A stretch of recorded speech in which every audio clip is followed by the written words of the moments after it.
പറ്റിയും വ്യാപ്തത്തെ പറ്റിയാണ് പറഞ്ഞേക്കുന്നത്. അതായത് മർദ്ദം കൂട്ടി കൊടുത്തപ്പോൾ വ്യാപ്തം എന്ത് ചെയ്തു? വ്യാപ്തം കുറഞ്ഞു. ഇനി മറ്റൊരു ഉദാഹരണം പറയാം. നിങ്ങൾക്ക് സോഡ കുടിച്ചിട്ടുള്ളവരാണല്ലോ. അപ്പൊ ഈ സോഡ നമുക്ക് പെട്ടെന്ന് നമുക്ക് എന്ത് സംഭവിക്കുന്നത്? ഗ്യാസ് പുറത്തോട്ട് അല്ലേ? അപ്പൊ ഗ്യാസ് എന്തുകൊണ്ടാണ് ഈ പുറത്തോട്ട് വരുന്നത് പെട്ടെന്ന് തുറക്കുമ്പോൾ? അതായത് ഈ സോഡ കുപ്പിയിലുള്ള സോഡയെ നല്ല കംപ്രസ് ചെയ്താണ് ചെയ്തിരിക്കുന്നത്, അത് നിറച്ച് വെച്ചിരിക്കുന്നത്. അപ്പൊ പെട്ടെന്ന് നമ്മൾ തുറക്കുമ്പോൾ എന്ത് ചെയ്യും? അതിന്റെ പ്രഷർ കുറഞ്ഞ്, പ്രഷർ എന്ന് പറയുന്നത് മർദ്ദം കുറഞ്ഞ് വ്യാപ്തം എന്ത് ചെയ്യുന്നു? കൂടുന്നു. അപ്പൊ നമുക്ക് അവിടെ ആര് തമ്മിലുള്ള ബന്ധത്തെ പറയാൻ പറ്റും? മർദ്ദത്തെയും വ്യാപ്തത്തെയും പറയാൻ പറ്റും. അപ്പൊ എന്ത് പറഞ്ഞു? മർദ്ദം കുറയുമ്പോൾ വ്യാപ്തം കൂടും, അല്ലെങ്കിൽ വ്യാപ്തം കുറയുമ്പോൾ മർദ്ദം കൂടും. എല്ലാവർക്കും മനസ്സിലായോ? നിങ്ങൾ എല്ലാവരും ഹോസ്പിറ്റലിൽ പോയി ഇഞ്ചക്ഷൻ ഒക്കെ എടുത്തിട്ടുള്ളവരല്ലേ? അപ്പൊ അവിടെ എന്തിനാണ് ഇഞ്ചക്ഷൻ എടുക്കുന്നത്? സിറിഞ്ചിലാണ് എടുക്കുന്നത്. അപ്പൊ സിറിഞ്ചിൽ എങ്ങനെ മരുന്ന് പുറത്തോട്ട് വരുന്നത്? ആ പിസ്റ്റന്റെ ബാക്കിൽ നിന്ന് ഞെക്കുമ്പോഴാണ് വരുന്നത്. ഞാൻ നിങ്ങൾക്ക് കാണിച്ചു തരാം ജസ്റ്റ്. അതായത് നമ്മളെ ഈ ഒരു സിറിഞ്ചാണ്. ഈ സിറിഞ്ചിൽ എന്ത് ചെയ്യുന്നു?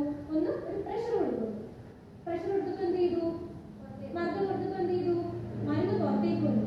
അപ്പൊ ഇതിനുള്ളിലെ മരുന്നിന്റെ വ്യാപ്തം എന്തായിരിക്കും? വ്യാപ്തം കൂടുകയാണോ കുറയുകയാണോ ചെയ്യുന്നത്? വ്യാപ്തം കുറയുകയാണ് ചെയ്യുന്നത്. കാരണം എന്താ?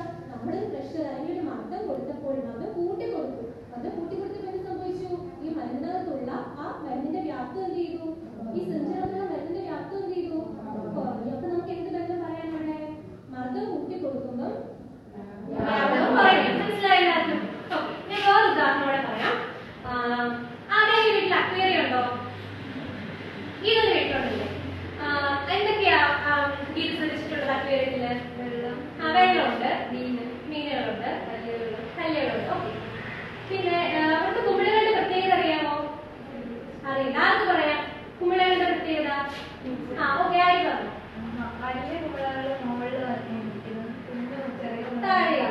ശരിയാണ്. അതായത് നമ്മൾ അക്വേറിയത്തിൽ പോകുമ്പോൾ അതിലെ കുമിളകൾ, അതായത് വലിയ കുമിളകളുടെ മുകളിലും ചെറിയ കുമിളകൾ എവിടെയായിരിക്കും? താഴെയാണ്. അത് എന്തുകൊണ്ടാണെന്ന് അറിയാമോ?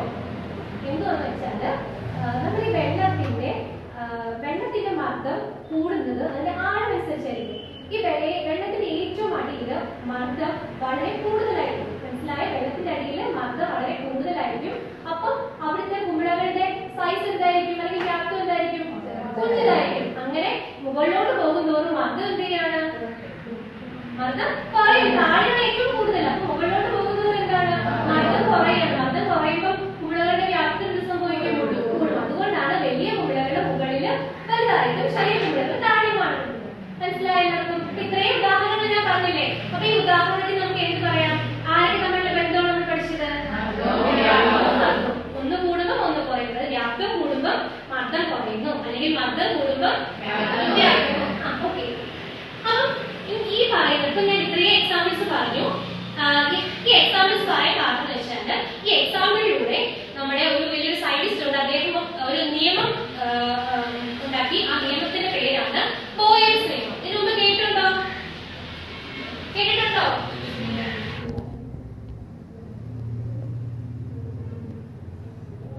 ബോയിൽസ് നിയമം എന്നാണ് അറിയപ്പെടുന്നത്. അപ്പൊ ബോയിൽസ് നിയമം എന്താണെന്ന് വെച്ചാല് താപനില സ്ഥിരമായിരിക്കുമ്പോൾ ഒരു നിശ്ചിത മാസ് വാതകത്തിന്റെ വ്യാപ്തവും മർദ്ദവും വിപരീത അനുപാതത്തിലായിരിക്കും. മനസ്സിലായോ? വിപരീത അനുപാതം ഒന്ന് കൂടുമ്പോൾ ഒന്ന് കുറയുന്നു. മനസ്സിലായോ?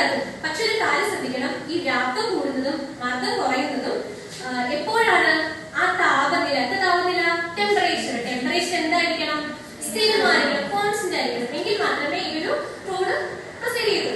അപ്പൊ എല്ലാവർക്കും മനസ്സിലായി ബോയിൽസ് നിയമം കാണുന്നത്? ഓക്കെയാണ്? പറയാമോ അവസാനിക്കുന്നത് ബോയിൽസ് നിയമം എഴുതുന്നത്?